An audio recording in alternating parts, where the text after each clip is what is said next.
কি করেন? খাইতেছি। একা একা খেতে নেই, কাউকে দিয়ে খান।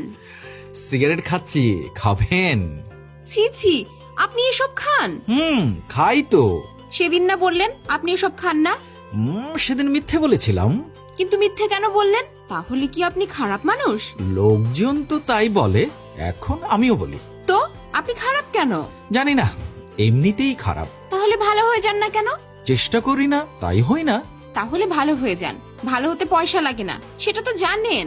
তাহলে কি লাগে? ভালোবাসা আর একটা ভালো মন লাগে। আমার কাছে সে দুটোর কোনোটাই নেই। তাহলে আপনি তো মানুষের মধ্যেই নাই। একদম ঠিক বলেছেন। ঘোড়ার ডিম বলেছি। কি ঘোড়ার ডিম? আপনি ঘোড়ার ডিম। আপনি ভাজি করে খান? আমি ডিম খাই না তো। তাহলে রাতে ঘুমানোর আগে মুখে মেখে নেবেন। আমি আপনার মতো রূপচর্চা করি না। আমি কি মেয়ে মানুষ যে রূপচর্চা করব? এবার থেকে করবেন। এখন থেকে